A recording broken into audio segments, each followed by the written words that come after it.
हजरत इमाम आज़म अबू हनीफा ने ख्वाब देखा और उस ख्वाब को दाता साहब ने अपनी किताब के अंदर बयान फरमाया।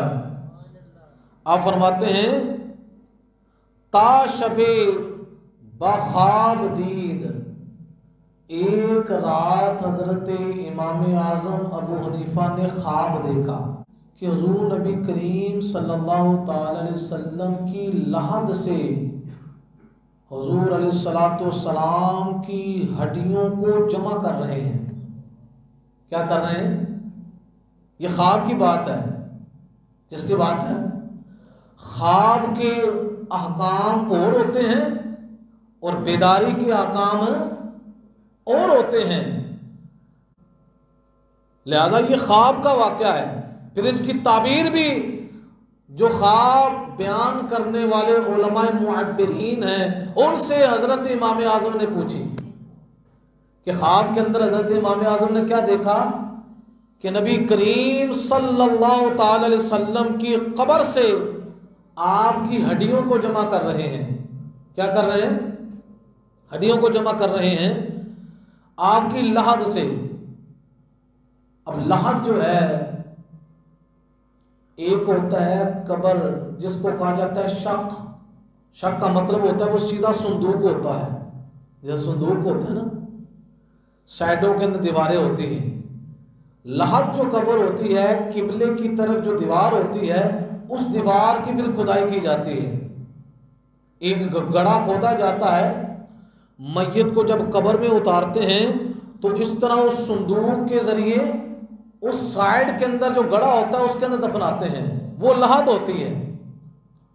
और कब्र के अंदर क्या है? लहद सुन्नत है। लेकिन कुछ ऐसी ज़मीनें हैं जो नरम होती है, वहाँ पर लहद बनती नहीं। लहद वहाँ जो ज़मीन क्या हो, ज़रा सख्त हो ताकि वो गिरे ना। तो नबी अलैहिस्सलातु वस्सलाम की कब्र मुबारक क्या है? वो लहद के तौर पर बनाई गई। तो हज़रत इमाम आज़म अबू हनीफा कहते हैं कि मैंने ख्वाब देखा कि हुज़ूर नबी करीम सल्लल्लाहु अलैहि वसल्लम की कब्र से मैं हड्डियों को जमा कर रहा हूँ। व बाज़ अज़ बाद इख्तियार में कर्द, और बाज़ हड्डियों को बाज़ से जुदा कर रहा हूँ। क्या कर रहा हूँ? जुदा कर रहा हूँ। अज़ हैबते अज़ ख्वाब बेदार शुद। आप फरमाते हैं कि जिस वक्त मैंने ये ख्वाब देखा, इस ख्वाब की दहशत थी, एक हैबत थी कि जिस वक्त मैं बेदार हुआ सारी रात मुझे नींद ना आई कि ये मैंने किस तरह का ख्वाब देखा है। फिर जिस वक्त सुबह हुई तो आप हज़रत मोहम्मद बिन सीरीन, ये ताबई बुजुर्ग हैं और ख्वाब की दुनिया के अंदर बहुत बड़े आलिम हैं। अक्सर ये ताबीर की बातें जो मिलती हैं ये हज़रत मोहम्मद बिन सीरीन के ज़रिए से मिलती हैं। उन्होंने कहा, इमाम आज़म, ये ख्वाब आपका बड़ा अच्छा है। अल्लाह ताला आपको नबी करीम सल्लल्लाहु ताला अलैहि वसल्लम की हदीस का इल्म अता फरमाएगा। किसका इल्म अता फरमाएगा? हदीस का इल्म अता फरमाएगा। और आपके जरिए अल्लाह तबारक व ताला हुजूर की सुन्नत की हिफाजत फरमाएगा। हुजूर की अहादीस की हिफाजत होगी। अल्लाह आपको यह मकाम देगा। किस तरह कि आप जो अहादीसे सहीहा या अहादीसे ज़ाइफ़ा हैं उनके दरमियान फ़र्क करेंगे। जिस तरह हुज़ूर अलैहिस्सलातु वस्सलाम की हड्डियों को देखा, उनमें से एक को दूसरे से अल्लाह ताला आपको ये शान अता फरमाएगा कि आपको हदीस का इल्म दिया जाएगा और हदीस का ऐसा आला दर्जे का इल्म होगा कि आप अहादीसे सहीहा को अलग करेंगे और अहादीसे ज़ाइफ़ा को अलग करेंगे। तो ये फिर बाद में लोगों ने देखा, अल्लाह ताला ने हज़रत इमाम आज़म अबू हनीफा रहिमहुल्लाह को वो मकाम अता फरमाया कि आपने अहादीसे सहीहा और अहादीसे ज़ाइफ़ा के दरमियान फ़र्क भी किया और वो हदीस के अंदर आपको इल्मी बसीरत अता फरमाई, जो इल्मी बसीरत जो है किसी को अता नहीं की गई आपके ज़माने से लेकर क़यामत तक के लिए, कि आपको हदीस के अंदर इतनी बसीरत अता फरमाई गई। वगरना हज़रत इमाम बुखारी भी हैं। एक याद रखें, एक होता है मुहद्दिस, एक होता है फ़कीह। कितने लफ्ज़ हैं? ऊंची बात से बोलें। एक होता है मुहद्दिस, एक होता है फ़कीह। इनमें फ़र्क है। जो फ़कीह होता है, फ़कीह का मुहद्दिस होना ज़रूरी है। फ़कीह वो क्या करता है, उसकी मैं आपको मिसाल देता हूँ। जिस तरह एक बंदा है, वो मेडिकल स्टोर पर बैठा हुआ है, कोई बंदा पर्ची लेकर जाता है, यार ये गोली चाहिए। वो पर्ची को देखता है कि फ़लाँ गोली या सिरप लिखा हुआ है, उसने उसके मुताबिक क्या कर देना है, सिरप दे देना है। लेकिन जिसने उसको पर्ची लिखकर भेजा है वो कौन है? डॉक्टर। अब डॉक्टर को पता है कि इस मरीज का मिजाज किस तरह का है, इसके मिजाज के मुताबिक इसको कौन सी गोली देनी चाहिए। अब यही मिसाल है मुहद्दिस और फ़कीह की। मुहद्दिस क्या करता है, वो जो मेडिकल स्टोर पर बंदा मौजूद है जो गोलियां देता है, मुहद्दिस का काम है वो हदीस को बयान करता है। और फ़कीह का काम क्या है, उसे उस गोली का भी पता होता है और गोली के खवास का भी पता होता है कि इसको कहाँ और किस मरज़ के अंदर इस्तेमाल करना है। तो जो फ़कीह है, फ़कीह का मुहद्दिस होना ज़रूरी है, लेकिन जो मुहद्दिस हो उसका फ़कीह होना ज़रूरी। तो हज़रत इमाम आज़म अबू हनीफ़ा रहमतुल्लाह ताला अलैह बहुत पाए के फ़कीह थे, बहुत पाए के। आपके 1000 उस्ताद हुए। कितने?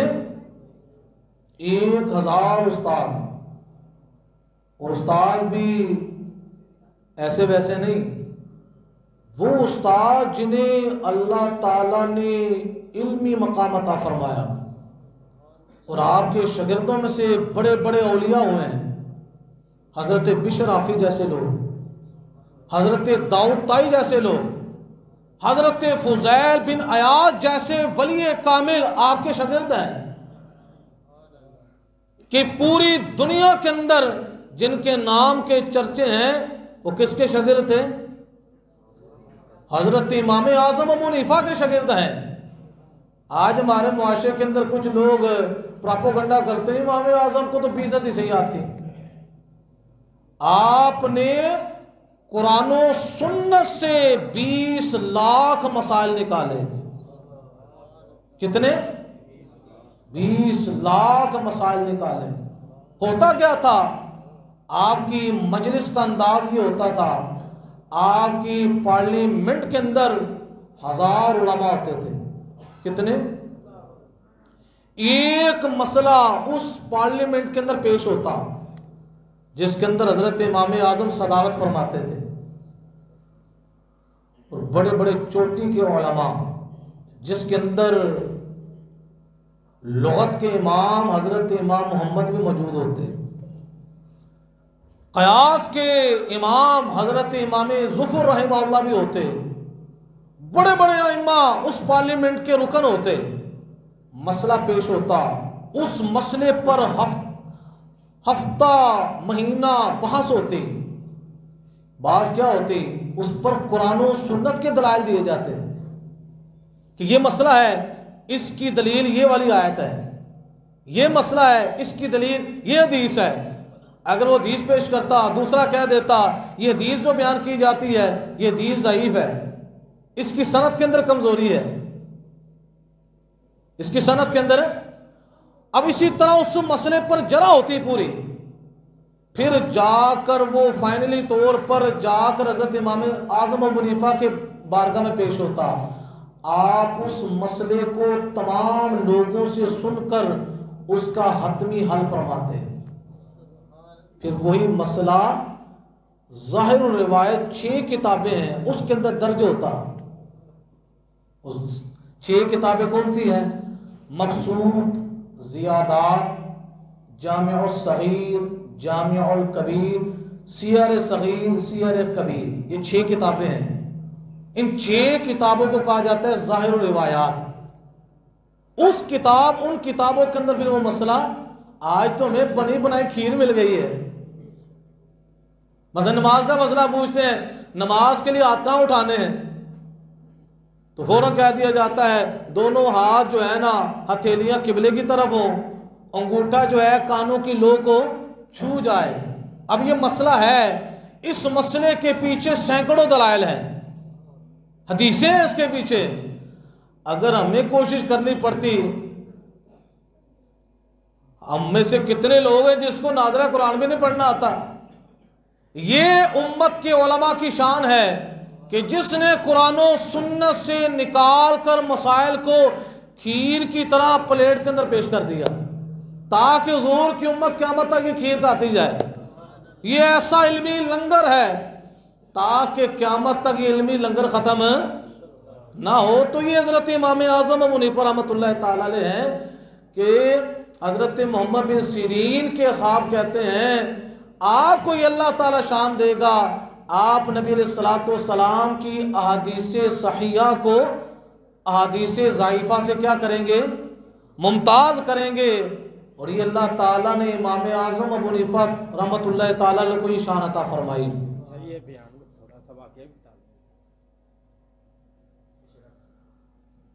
इंशाअल्लाह हज़रत इमाम आज़म अबू हनीफा रहमहुल्लाह के वक़्त के अंदर 4 उलमा थे आपको डालकर। इसका तज़किरा भी हज़रत दाता गंज बख्श फैज़ आलम ने कश्फुल माजूब के अंदर फरमाया।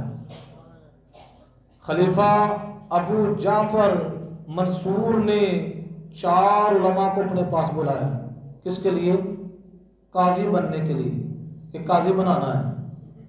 एक उलमा वो भी थे जिनको वक़्त के खलीफा बुलाते थे, हमने आपको ये मनसब देना है। और आज हाल क्या है, लोग लाइनों के अंदर लग कर कहते हैं कि मुझे फलां मनसब दे दिया जाए, कोई हुकूमती मनसब मुझे दे दिया जाए। ऐसे उलमा भी हैं जो हुकूमत के दाएं बाएं उनकी चापलूसी करते हैं और गलत और सही को मिक्स करते हैं। किस लिए? मनसब की बहाली के लिए। अब मैं आपको ये वाक़या सुनाता हूँ। 4 उलमा थे, इनमें से एक हज़रत इमाम आज़म अबू हनीफा, दूसरे हज़रत सुफियान सोरी, और तीसरे हज़रत मिसआर, चौथे हज़रत शुरह, काजी शुरह। ये 4 आलिम थे और उस वक़्त बहुत चोटी के उलमा थे। खलीफा ने तलब किया, अब रास्ते के अंदर ये चारों जा रहे हैं, हज़रत इमाम आज़म अबू हनीफा रहमतुल्लाह तआला अलैह हुज़ूर के ग़ुलाम हैं। आज कुछ लोग हुज़ूर के इल्म पर एतराज़ करते हैं। हुज़ूर का इल्म तो वराल वरा है। अल्लाह ने हुज़ूर की उम्मत में से हुज़ूर के ग़ुलामों को ये शान अता फरमाई है, आने वाले वाक़यात की पहली खबर दे देते हैं।